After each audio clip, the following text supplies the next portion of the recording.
के बीजेपी में जो लोग इस गणित को समझते हैं उनसे बात करके तो बड़ा सेफली ये कहा जा सकता है कि जम्मू सीट के ऊपर जुगल किशोर की दावेदारी रमन भल्ला के मुकाबले में ज्यादा मजबूत है। लेकिन रमन भल्ला कॉन्टेस्ट में नहीं है, ऐसा बिल्कुल भी नहीं है।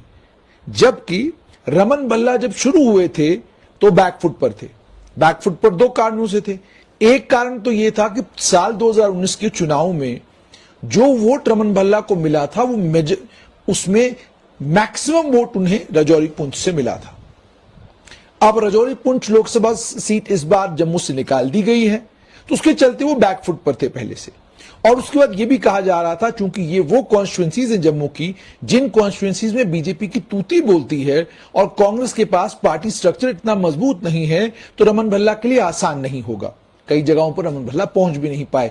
लेकिन उसके बावजूद जब आप सांबा में या आप जम्मू में या रियासी में आप किसी जगह बात करते हैं, हमने बात की, तो पता ये चला कि ना, रमन भल्ला को भी वोट पड़ा है। मगर जम्मू सीट के ऊपर जुगल किशोर की दावेदारी ज्यादा मजबूत मानी जा सकती है। अब आइए आप डोडा उधमपुर।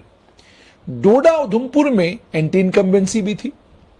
डॉक्टर जितेंद्र सिंह से लोग नाराज थे, ये बात भी बिल्कुल, जब हम वोटर से बात कर रहे थे बिल्कुल साफ तौर पर वो बता रहा था कि हां हम नाराज हैं।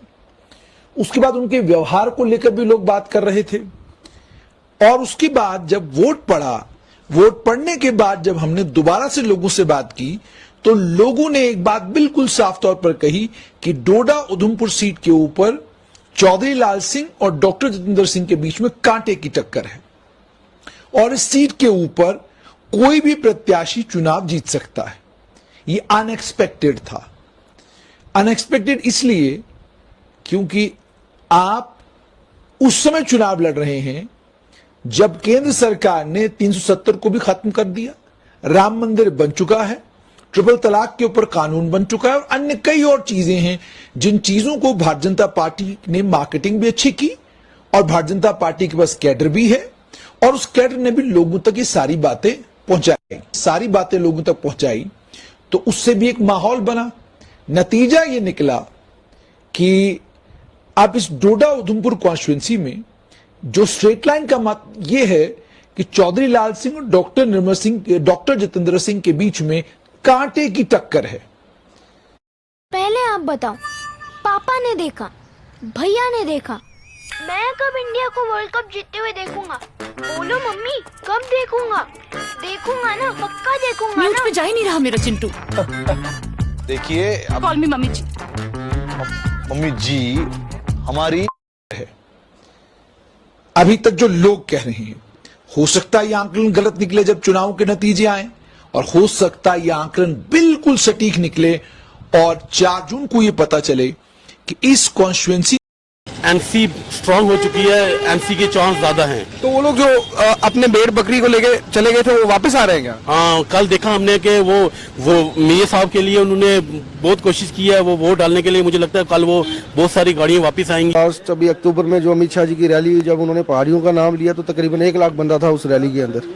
तो नेचुरली अगर उनको वो स्टेटस मिला तो वो वोट देंगे। यहाँ पे पिछले 5 साल में कितना विकास हुआ है? जब आप राजौरी की बात करें तो उसके बारे में हमें कुछ बताइए। पिछले 5 साल में राजौरी के अंदर मेरे ख्याल से शायद ही कोई गली कूचा ऐसा कच्चा रहा होगा जो पहले कच्चा था, जो बना नहीं होगा। हर जगह टाइल पड़ी हुई है, हर जगह काम हुआ है, बहुत विकास हुआ है। जो लोग उन 5 साल से पहले JNK पे रूल करते थे, जो लोग पावर में रहे, क्या उन्होंने राजौरी को इग्नोर किया या राजौरी में काम किया? पीछे जो हुआ नहीं हुआ, पिछले 70 सालों में जो हुआ नहीं हुआ, वो तो मीडिया वालों आपको ज्यादा, हमसे ज्यादा पता है। लेकिन 2014 के बाद जो विकास हुआ, अब हर जगह जाके देखो, कोई भी रूट ऐसा आपको खाली नहीं मिलेगा जहाँ पे रोड का काम ना लगा हो, जहाँ डेवलपमेंट के काम ना हुए हो। और आज हिंदुस्तान का डंका पूरे वर्ल्ड में बज रहा है। क्या लगता है नरेंद्र मोदी फिर से प्रधानमंत्री? 420 प्लस। क्या लगता है कौन जीतेगा, मियां साहब या महबूबा या जफर साहब? नहीं, एनसी जो है वो अच्छी है, क्योंकि एनसी में एक बात है कि वो बात करने वाले और पार्लियामेंट में बोलेंगे हमारे लिए, तो अच्छी एनसी जीतना चाहिए। राजौरी में पिछले 5 साल में कोई डेवलपमेंट हुई है क्या? कुछ नहीं हुआ। पहले क्या PDP को वोट दिया, उन्होंने कुछ नहीं दिया हमें। तो अब देखते हैं, इस बार एनसी को जितवाएंगे इंशाल्लाह। क्या इश्यूज है यहाँ पे राजौरी में? बहुत कुछ इशू है यहाँ पे, हर चीज का इशू है, कुछ भी नहीं है। अभी आप देख लो, बेरोजगारी है। यंगस्टर्स के लिए, यंगस्टर्स आपकी एज के लोगों के लिए, यंगस्टर्स के क्या क्या इश्यूज हैं? तो हम तो यही चाहते हैं रोजगार मिले, बच्चों को अच्छी फैसिलिटी मिले, हर चीज मिले, लेकिन यहाँ से तो अभी कुछ भी नहीं है। देखते हैं इस बार एनसी को जितवा के क्या होता है। क्या लगता है कितने नंबर में लोग बाहर आके वोट देंगे? मुझे तो लगता है 60-70% से ज्यादा ही जाएंगे इस बार। पिछली बार कैसा था यहाँ पे? पिछली बार तो बहुत कम था, लेकिन इस बार लोग बहुत ज्यादा वोटिंग के लिए हैं, तो बहुत अच्छा होगा इस बार इलेक्शन। बहुत बहुत शुक्रिया। पहले भी बात